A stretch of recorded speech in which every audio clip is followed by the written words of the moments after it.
Vamos lá. Boa noite a todos. Eu sou o Paulo, sou trabalhador da Casa Fraterna Novo Caminho. Agradeço a presença de todos hoje nesse estudo que a gente vai estar dividindo com vocês um pouco do que a gente pôde aprender nesse tema dos rituais da Umbanda, que são muitos, mas a gente escolheu alguns para a gente conversar hoje. Então vamos dar início fazendo a nossa prece inicial, pedindo a Jesus que nos oriente, que nos ampare, que esteja conosco nesse momento, que traga luz, paz, serenidade a todos, às casas de todos os que estão aqui presentes, e que possa iluminar os nossos corações e a gente tirar um bom proveito dessa nossa conversa de hoje. Que Jesus nos abençoe. Então vamos lá. Então a gente vai conversar um pouquinho, né, sobre os rituais da Umbanda. E eu trouxe como duas motivações para esse estudo, duas citações, né? Uma é a que está aqui na tela, que é um ponto de defumação, que tem a frase: Umbanda tem fundamento, é preciso preparar. E é o ponto que a gente costuma cantar num dos rituais da Umbanda, que é a defumação, que nós vamos conversar um pouco mais tarde. E a outra, pode passar, por favor? Que essa frase é contida no início do Evangelho segundo o Espiritismo. Não há fé inabalável, senão aquela que pode encarar a razão face a face em todas as épocas da humanidade. A frase de Allan Kardec está logo na primeira folha do Evangelho segundo o Espiritismo. Pode passar, por favor.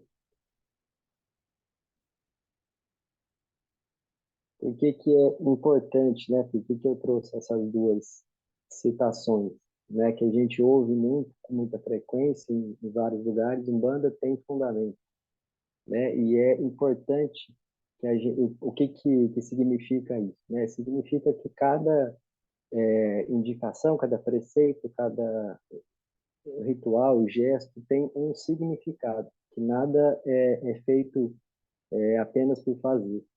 E a gente pensando na questão da fé inabalável, para que a gente tenha uma fé coerente, raciocinada, a gente precisa compreender aquilo que a gente está fazendo, para que a gente possa fazer com consciência, com sabedoria e sabendo por que a gente está participando daquele ritual, daquele procedimento, daquele preceito, de uma forma íntegra, que a gente consiga se colocar de corpo e alma naquilo que a gente está fazendo, de corpo, alma e entendimento, vamos dizer assim, né? Então, foi essa a motivação desse estudo, contando um pouquinho da minha experiência pessoal. Eu venho do Espiritismo, estou na Umbanda há alguns meses, até fazendo o retrospecto, foram tantas coisas que eu aprendi nesses meses que pareciam ser muito mais tempo. Aí eu fui ver, na casa mesmo, acho que são 4, 5 meses,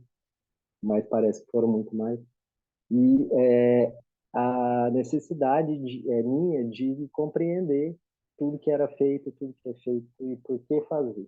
Então, essa foi a minha busca e por isso que eu propus esse estudo. Pode passar, por favor.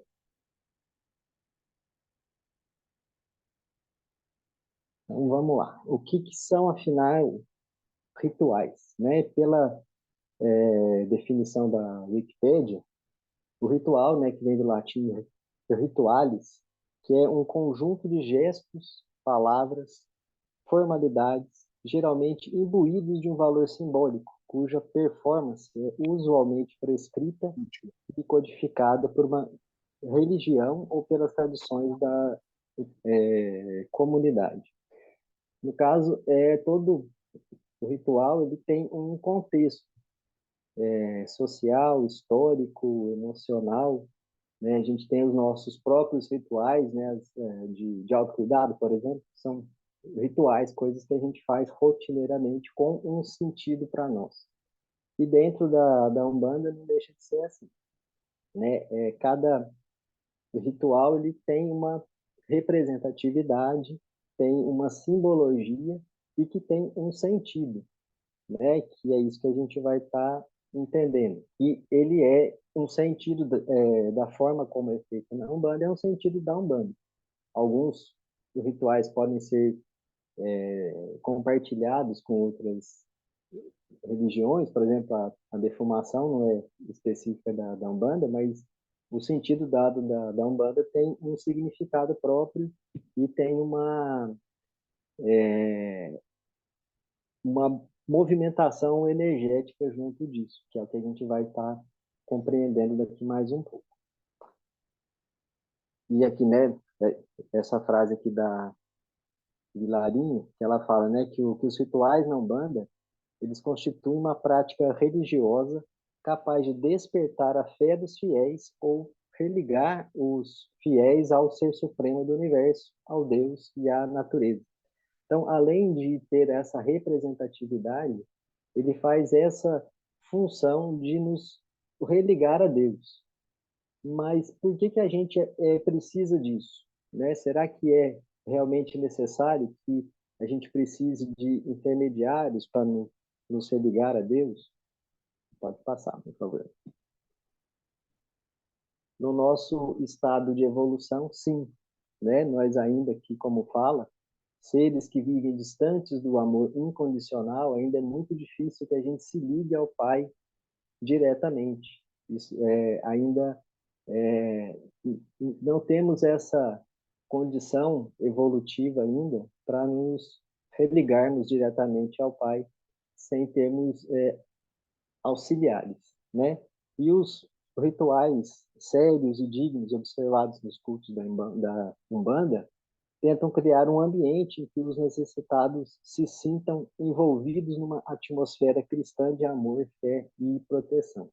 Então, eles têm essa função de nos acolher, de nos colocar num, como se fosse num ambiente amoroso, de acolhimento, de proteção, um ambiente, pode dizer, espiritualizante e espiritualizado nesse sentido, de nos abrir para essas dimensões de contato com a divindade, com Deus. Pode passar. Se tiver muito rápido, se estiver muito enrolado, vocês me chamam a atenção, aqui, por favor. E aí, nessa frase aqui, né?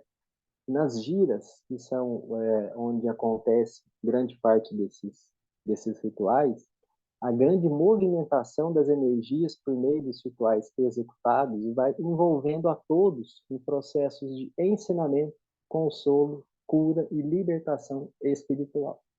Então, quando ocorre uma gira, em que a gente tem vários rituais acontecendo, além de ser essa simbologia, né? Além de fazer de criar esse ambiente em que a gente se sinta mais próximo da espiritualidade, energias são movimentadas nesse processo, né? Fluidos são manipulados através de cada um desses rituais, que a gente vai poder ver alguns mais para frente, e são feitos processos de cura, de consolo, através desses rituais, né? Que aí permite não só esse ambiente acolhedor, mas também esse uso dessas energias. E aí não existe nada de extraordinário nisso, nada de sobrenatural nesse processo, né? A própria ciência moderna tem mostrado para a gente que nós somos vibração, que nós somos luz, que nós somos inseridos no universo como um todo, né? Que a gente, eles dizem que nós somos poeira de estrelas, né? Então, assim, a gente tem no nosso corpo a constituição de uma estrela distante. Então, a gente está tudo interligado. Então, não existe nada de mágico a gente dizer que num processo desse se manipula fluidos, se curam auras, curam corpos físicos, mentais, espirituais, e todos os outros corpos que a gente tem. Não é nada muito fora do que existe na natureza. Às vezes a gente não tem esse conhecimento agora, ou a gente perdeu esse conhecimento ao longo da nossa evolução. Pode passar.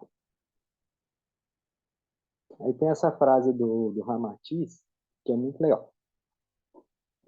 Ele fala que, considerando a nossa habitual desconcentração mental, concluireis que as palavras sacramentais, os mantras, os cânticos, as preces iniciais, os sinais geométricos e cabalísticos, os talismãs, as guias, as imagens pictóricas, o congá, o altar, o santo de fé, etc., né? A água, são recursos válidos para os encarnados acalmarem suas mentes agitadas, se concentrarem e conseguirem ter um fluxo de pensamento contínuo e concentrado para a sintonia com os espíritos do lado de cá. Então, a gente vive nesse mundo acelerado, ansioso, depressivo, e a gente precisa dessas ferramentas, né, para que a gente se acalme, se conecte, se volte para nós mesmos, a gente olhe para dentro, né? Então, é essa a função dos rituais que a gente acompanha na Umbanda. É fazer com que, com recursos Mas o que externos... tem que te falar, não. Oi? Para que a gente faça utilize desse ambiente externo para que a gente possa olhar para dentro e se estar em condições de nos aproximarmos dos espíritos e sermos assistidos por eles. Até aqui Bem, tudo bem, pessoal? Algum comentário? Viviane, você quer tirar alguma dúvida? Oi, Samanta. Não, eu estou tirando dúvida já vendo isso aqui, vendo a live. Ah, tá certo. Mas se você quiser comentar alguma coisa, se lembrar de alguma coisa, né, que seja dúvida, pode colocar aqui pra gente, tá bem? Não, eu vou perguntar sim. É Assim, interessante. Hum. eu acho interessante porque eu já falava antes de começar a frequentar que eu não queria rituais, que eu nunca gostei de rituais. Mas eu estou achando interessante o Paulo dizer que a gente está tão atrasado que precisa dos rituais. É, é interessante, Viviane, que aqui, em maioria, na verdade, né, eu acredito que dentro da casa, em maioria das pessoas vieram do Kardec. E como no Kardec não existe uma ritualística, né, sobre nada, né, além da água fluidificada, né, não existe um padrão, não existe um casamento, não existe um batizado, não existe nenhum outro tipo de ritualística, né? Então, para muitos de nós, há uma dificuldade mesmo de compreender, né? Porque por falta de conhecimento, primeiro, né? De entender o significado, e também de praticar, porque a gente acostumou a não fazer nenhum ritual, né? E lembrando das nossas vidas passadas, nós vivemos em sociedades, muitas também cheias de rituais, mas que eram rituais que traziam consequências muito negativas, né? Nós vivemos aí épocas, por exemplo, desde lá os antigos, os vikings, né? Vamos dar um exemplo assim mais até discrepante, né? Tipo assim, radical. Porque os vikings tinham como ritual, né, o sacrifício, inclusive humano, para os deuses, né? Para entrar no Valhalla, né? Eles tinham isso como uma religiosidade, mas não eram só os vikings, né?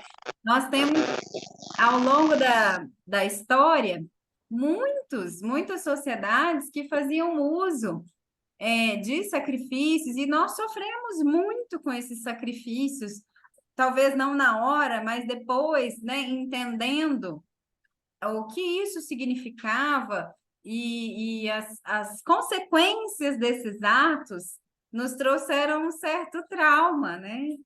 A Igreja Católica também, por 2000 anos, trouxe assim para nós um enquadramento de comportamentos que deveriam ser feitos, que deveriam ser seguidos, que muito feriam a nossa liberdade, o nosso sentir, né?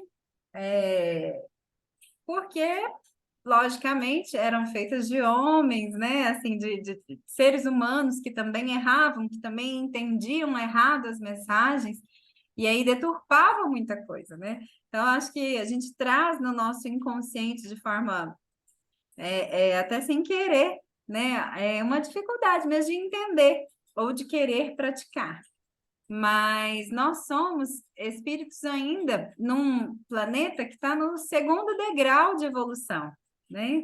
O planeta Terra sendo provas e expiações é o segundo degrau, a gente só saiu das cavernas, a gente não evoluiu nada ainda.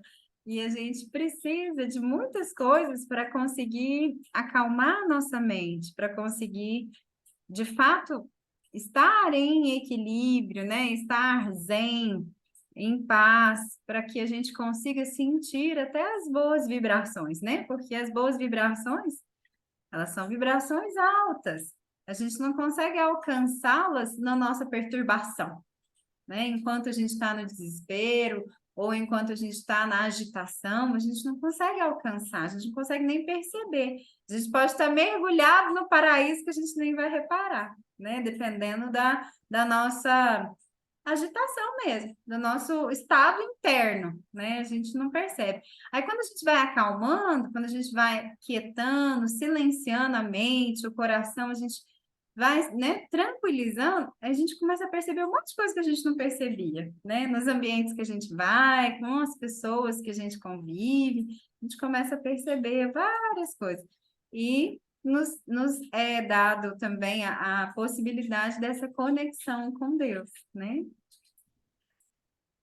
E aí, só falando para a Bibiane, eu também vim desse lugar, né?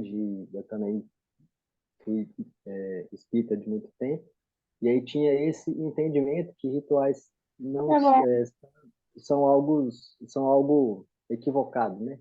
E, na verdade, não existe equívoco. A gente tem vários rituais na nossa vida, né? Que são formas da gente faz coisas dentro de um certo contexto que nos auxilia a nos organizar. Que a questão do ritual é a gente não compreender por que faz. Isso desde a época do Cristo, né? Tinha lá o guardar o dia de sábado, mas aí virou uma festa, guardava o dia de sábado quando era interessante, né? Porque não se perdeu esse entendimento de que era um tempo para se parar, para se ligar a Deus, né? Então acho que por isso que é importante a gente compreender por que que a gente faz, né? E aí a gente aproveita melhor e faz com mais integridade, né? Podemos seguir? Então vamos lá. Então aí são muitos os rituais da Umbanda, mas eu optei por até por tempo da gente conseguir discutir de conhecimento meu mesmo, focar em 4 deles que é a gira, né, que é onde ocorrem a maioria dos rituais, os pontos cantados, a defumação e o banho de erva. Então, eu vou falar um pouquinho da gira. Essa é uma estrutura básica de uma gira aí, depois a gente vai trazer a imagem um pouquinho mais perto. Pode passar, Paulo. A palavra gira não tem nada a ver com girar, né? Ela vem de um termo quimbundo, que é ingira, que pode ser traduzido como caminho. E na Umbanda, ela tem a conotação tanto do culto em si, quanto da corrente espiritual composta por todos os trabalhadores e consulentes da casa, né? E forma egrégora daquele grupo espiritual ali que se manifesta. Então, gira significa esse caminho que a gente segue e também especificamente o culto que a gente participa. Pode passar, por favor.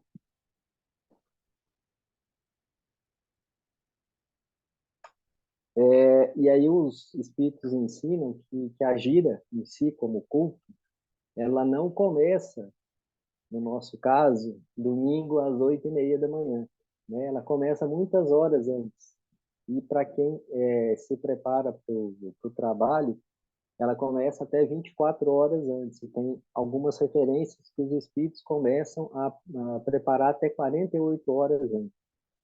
Então, não é algo apenas daquele dia, daquele horário, que a gente começa a se desenvolver ali, né? Que a gente entra ali na casa. Ela tem esse preparo antes, porque além dessa parte de fazer esse ambiente acolhedor, espiritualizante, que a gente se sinta religado a Deus, tem todo um processo de cura, tanto do lado material quanto do lado espiritual, que é muito maior, né? E aí, como uma egrégora, né, como uma comunhão de pensamentos e sentimentos, né, de todos nós, trabalhadores, espíritos e consulentes, é de extrema importância. Os espíritos fazem a parte deles, a gente precisa fazer a nossa, né? Então, nós trabalhadores temos preceitos de 24 horas antes, a gente já está se preparando para esse trabalho. É importante que os consulentes também se preparem para ir na gira. A gente vai ver mais tarde como que eles são levados para lá, né? Então, é importante que a gente entenda que a gira não é só aquele momento. A gente sentar ali, ouvir o evangelho e depois ir lá para dentro, tomar passe e vai embora. Ela começa muito antes e acaba depois também. Pode passar, por favor. Então, essa aí é uma imagem que representa uma estrutura básica de uma gira, né? Cada casa tem uma conformação diferente, mas esses são os elementos básicos, né? A gente tem lá na parte direita da imagem no alto o congá, que é o altar, onde fica o centro de força da casa. Mais abaixo, o guia-chefe da linha que está se manifestando. Nas atrás deles, a gente tem os ogãs, que é a corimba, que são quem tocam os atabaques, os pontos cantados, que a gente vai ver qual que é a função desse canto dentro da gira. Aos lados, a gente tem os cambones, que são médiuns que não incorporam, mas que ficam ali na sustentação da vibração da gira e são auxiliares das entidades nos atendimentos prestados. Mas ao centro a gente tem os médiuns incorporados com as entidades e os consulentes que passam pela consulta. Essa é uma estrutura básica da gira. E a gente vai ver que o magnetismo, né, espiritual, humano, ele circula nesse ambiente todo. Então, cada um desses elementos tem uma função importante e compõe essa estrutura energética espiritual da gira. Pode passar, por favor. A energia, o magnetismo de todos que compõem a corrente espiritual da casa é utilizada para trabalhos de cura e de orientação. Então, todos nós, trabalhadores, somos elos de uma grande corrente, elos mesmo, né? E um elo frágil enfraquece uma corrente toda. Então, é importante que a gente tenha consciência disso e que se prepare com muita disciplina para que a gente esteja no dia da gira, antes da gira, né, nessa preparação prévia até, mas que a gente esteja em condições de fazer com que essa corrente de energia circule da maneira correta. Né? Por isso que é importante o nosso preparo físico, mental, espiritual, antes, né, horas antes da gira. E é muito interessante a gente entender o trabalho que os espíritos têm, né? Então, eles falam assim, que por conta do não conhecimento do que está sendo desenvolvido, muita sujeira fica acumulada, nos rendendo maior desgaste de tempo apenas fazendo o primeiro contato. Então, eles criam esse ambiente lindo para que a gente chegue lá e se sinta ligado com Deus. E se a gente não se prepara devidamente, a gente chega lá com muita sujeira espiritual. E eles têm que limpar primeiro, né? Para que o trabalho flua bem, eles têm que limpar aquela sujeira que a gente trouxe, e isso despende energia, despende tempo, que poderia estar sendo utilizado na cura de irmãos encarnados e desencarnados. Então, de passar. É fácil a gente pensar, né, nessa limpeza quando a gente pensa, por exemplo,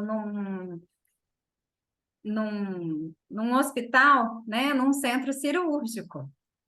Porque no centro cirúrgico tem a roupa adequada, né?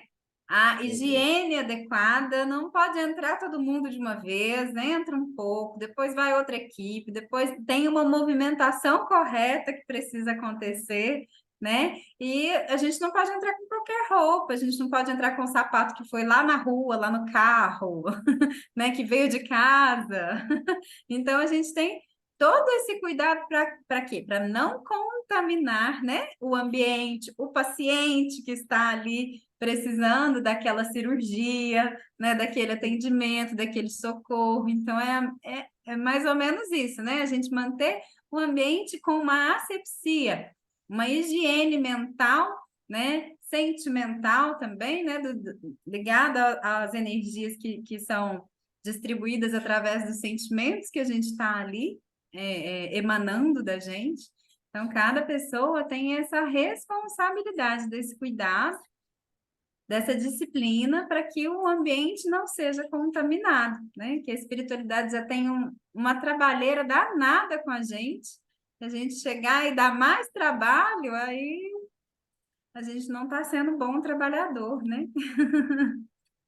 E aí, pegando esse exemplo seu do centro cirúrgico, não, não tem meio termo, né? Mas eu dei só uma escorregadinha, porque assim, no centro cirúrgico, uma luva furada, você contamina uma cirurgia e mata o paciente, né? Então, num trabalho, mas eu só dei uma escorregadinha ali, não, essa escorregadinha vai dar trabalho, né? E aí a gente vai ver dos preceitos pré-gira, porque que eles são importantes, né? Porque não é por uma questão de imposição, de regra dura, né? Mas assim, tem um sentido e para que a gente consiga fazer com que essa energia flua, né? Um dos materiais que eu li, eu formei bem essa imagem que ele chama lá a gira de magnetismo corrente, né? Então assim, eu fiquei imaginando que tudo circula, a energia de todos nós, inclusive da assistência, circula ali e é aproveitado de todas as formas para que os atendimentos aconteçam, né? Então, cada elo é importante, então a gente precisa estar muito atento para essas coisas. É isso. Paulo, vamos fazer assim, vamos finalizar essa chamada aqui nossa. Pessoal, quem está aqui a primeira vez, nós vamos derrubar essa videochamada e vamos começar uma outra. Mas é só clicar no mesmo link que vocês já têm. Só clicar no mesmo link que vocês vão voltar aqui para o estudo. É só porque o nosso tempo aqui já está acabando e a gente vai dar continuidade, tá bem? Já. Até!